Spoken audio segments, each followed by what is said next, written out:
It's a video I was watching from Jordan Peterson, an older clip of his about a conversation or a lecture that he was giving about mothers and sacrifice, where he talks about Mother Mary and her greatest sacrifice of giving up Jesus, and how this is analogous to every mother out there who has a child, who has to contemplate the reality of the circumstance, either before or after she has the child, that one day this child is going to grow up and leave the nest, and they could very well, or they will at one point, sooner or later, die, and hopefully it's later in life. With a sober perspective of this, then we can start thinking reasonably about ideas like, well, I hope that within the time frame that they are alive, whether that's 20 years or 120 years, that they're happy, healthy, able to achieve all that they desire to achieve, and are able to make a difference or feel like that they've made a difference. Then we can have appropriate sort of perspectives about what to expect. But before we come to terms with the fact that they're going to die, and if we as parents live a full life, that they could possibly die even before we do, and we're still prepared to go ahead and let them out of the cage and into the big world on their own, that's a big thing.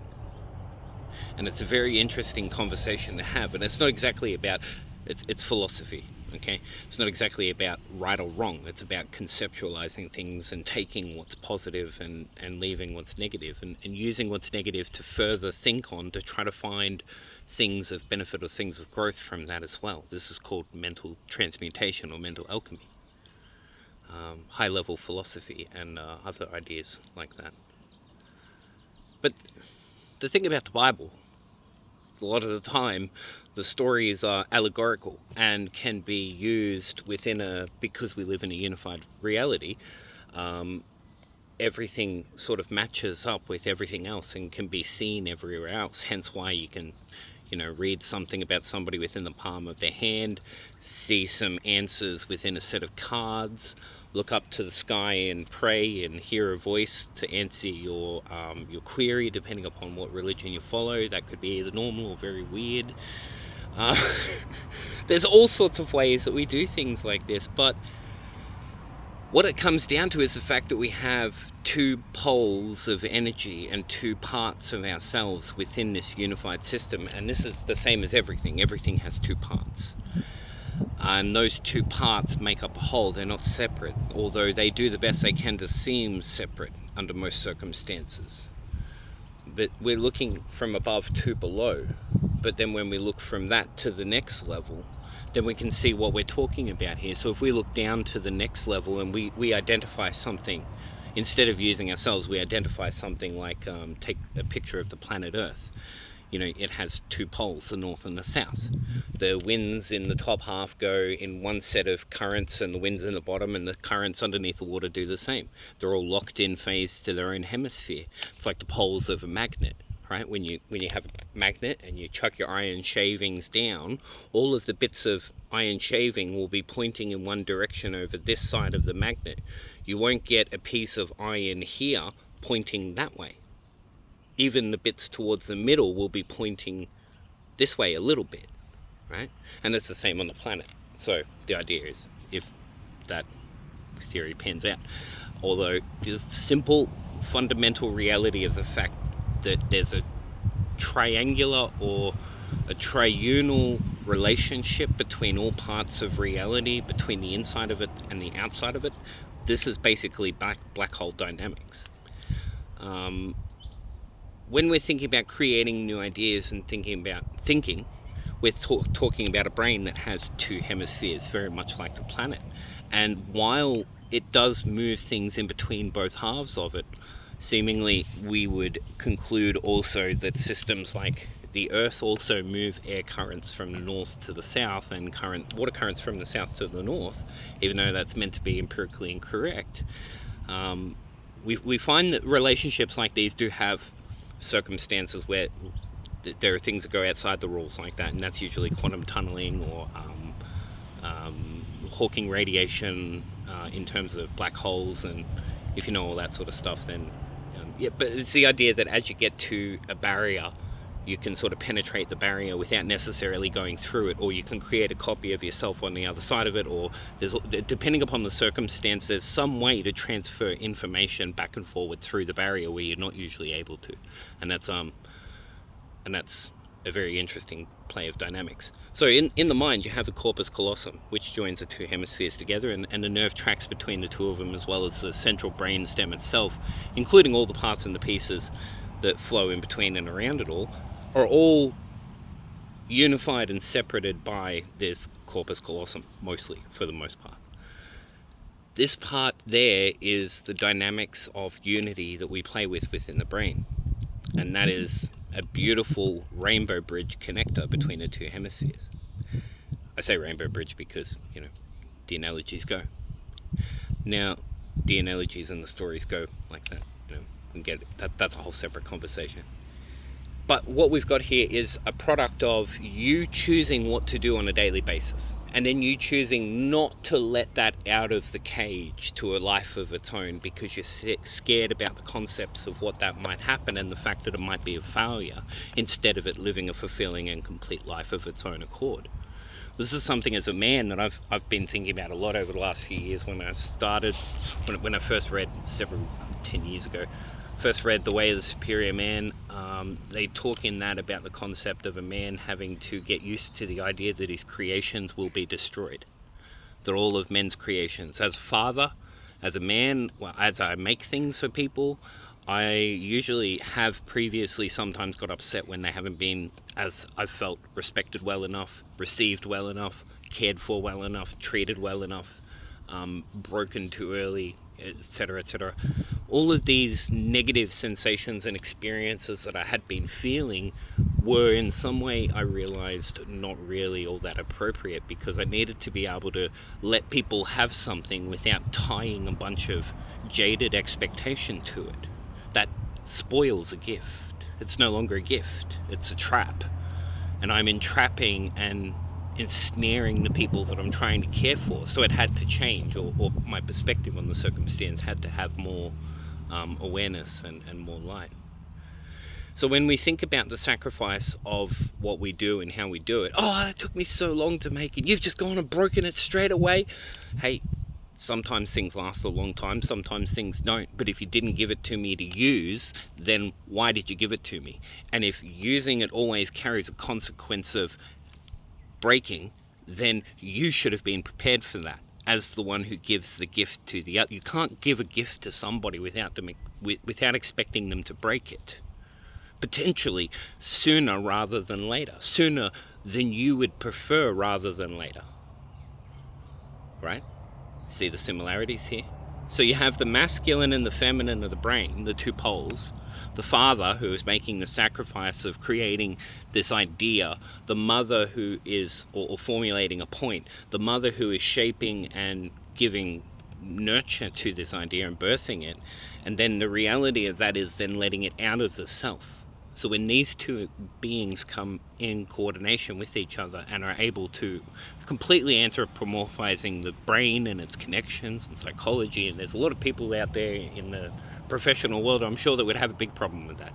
But what we have is a beautiful relationship between the masculine and the feminine of the brain, and the polarities of energies that are dancing about between the neurons, the axons, and dendrites, and all the rest of it. So all of these parts and pieces flow in these two general areas, and they have to come to a reasonable point of confidence before they're able to let that idea out. Because before you're able to see confidence in your own idea, you're more likely laboring under the idea that it's going to be received incorrectly, that somebody's going to have a problem with it, that somebody's going to drop a bunch of fact checking on you and prove you're wrong, that somebody's just going to call you an idiot and say that you're wrong on your live or whatever. All of these things are the apprehensions before you open the gate on an idea or a creation or a manifest that you're working on internally with yourself. You know, conceptually or physically, you could be making a table or formulating a new way to make a business. I don't care. All of it is the same. It's unified, remember. So if you can't see how this analogy overlays to the circumstance to which you might like to overlay it to, then that's why the comments section is there. Lay it down and let's have a chat. But the 3-part reality idea is just to say that there is a lot of useful information and skills and abilities that we can gain from that as a tool. It's not something to pick up and take as a new religion, and I'm not saying that that's the only way reality exists. What I'm saying is, in my daily and personal experience, when I think about the traumas that I have, right, these are the things that I'm holding inside the gate that I'm not letting out.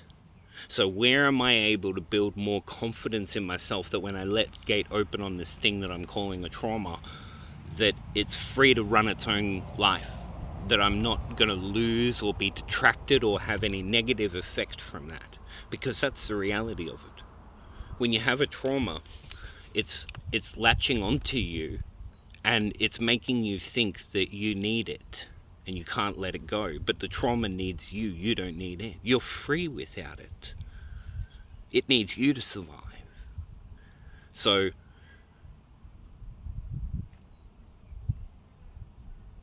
come in contact with it, communicate with it, give it grounds to exist and have confidence of its own accord. Let it go. Give it some love. It doesn't matter how bad it is.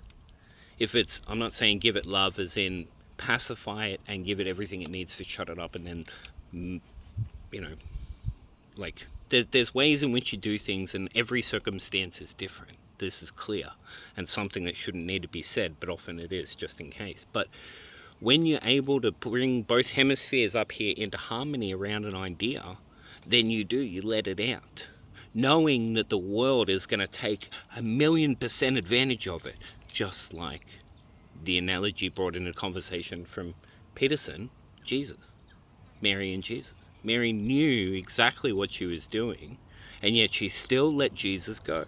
She didn't turn around and go, as he goes on to point out in the video, whether you agree or not, this is just his opinion on the matter. She didn't turn around and say, oh, there's too many people in the world, or the world is not good enough, and like it would be torturous to bring a child into the world right now.